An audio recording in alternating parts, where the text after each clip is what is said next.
গোষ্ঠী কোন্দল আর আদি নব্য দ্বন্দ্ব যেন জোকের মতো লেগে আছে ঘাসফুলের গায়ে। বিধানসভা ভোটের আগে নদিয়ায় সেটাই আবার একটু মাথা চাড়া দিয়ে উঠল।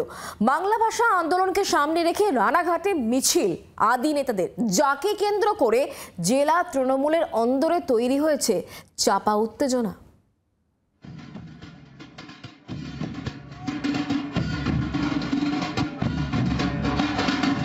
রীতিমতো ঢাকঢোল পিটিয়ে প্রচুর লোক লস্কর নিয়ে মিছিল।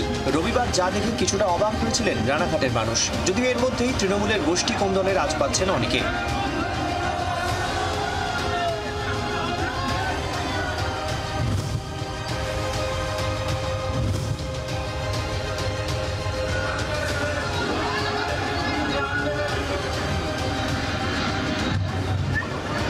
বাংলা ভাষা আন্দোলনের আবহকে সামনে রেখে সোমবার মিছিলের আয়োজন করেছিলেন তৃণমূলের একদা প্রভাবশালী নেতারা। মিছিলের প্রথম সারিতে ছিলেন তৃণমূলের প্রাক্তন সাংসদ তাপস মণ্ডল, প্রাক্তন বিধায়ক রত্না ঘোষকর, নীলিমা নাগ মল্লিকের মতো মুখরা, যারা তৃণমূলের প্রতিষ্ঠার সময় থেকে মমতা বন্দ্যোপাধ্যায়ের অত্যন্ত ঘনিষ্ঠ বলেই পরিচিত।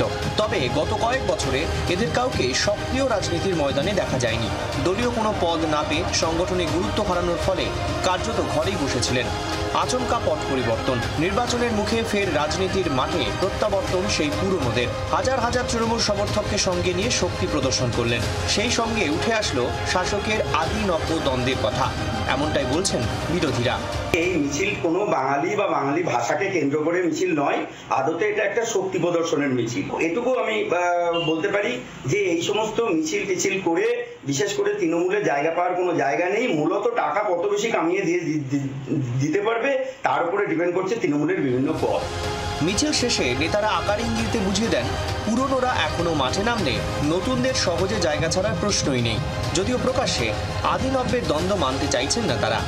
যদি সাধারণ কর্মীরা কিছু কিছু ব্যতিক্রমী নেতৃত্ব, যাদের কিছু আমি বলবো এমন কিছু অবাঞ্ছিত কাজ, যে কাজগুলো সংগঠনকে দানা বাঁধতে দেয় না, যে কাজগুলো মানুষের সামনে দলকে খাস্তা করে, মানুষের সামনে দলকে অত্যন্ত বাজে ভাষায় মানুষ এই দলকে অভিহিত করে, এটা আমরা আর দেখতে চাই না। বার্তা দেওয়ার কিছু নেই। আমি একটা কথা বলি, অনেক সময় দেখুন কেউ যখন দায়িত্বে থাকে তাকে 24 ঘন্টা তাকে ছুটতে হয়, ঘুরতে হয়, সব জায়গায় তাকে দেখা যায়।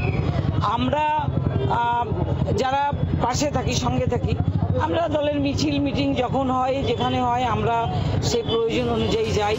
নদিয়ায় তৃণমূলের গোষ্ঠী কোন্দল অবশ্য নতুন নয়। এর আগে কৃষ্ণনগরের তৃণমূল সাংসদ মহুয়া মৈত্রের বিরুদ্ধে একগুচ্ছ অভিযোগ জানিয়ে মমতা বন্দ্যোপাধ্যায়কে চিঠি লিখেছিলেন তৃণমূলের 6 বিধায়ক।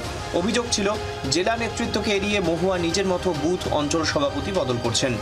জেলা রাজনীতিতে মহুয়া অস্থিরতা তৈরি করছেন বলে অভিযোগ করেছিলেন বিধায়করা। 26-এর বিধানসভার আগে আদিরা মাঠে নামায় সেই অস্থিরতায় কি আবার মাথাচাড়া দেবে? বিশ্বজিৎ মিত্রের রিপোর্ট, জি 24 ঘন্টা। বাংলার আওয়াজ, বাঙালির আবেগ, জি 24 ঘন্টা।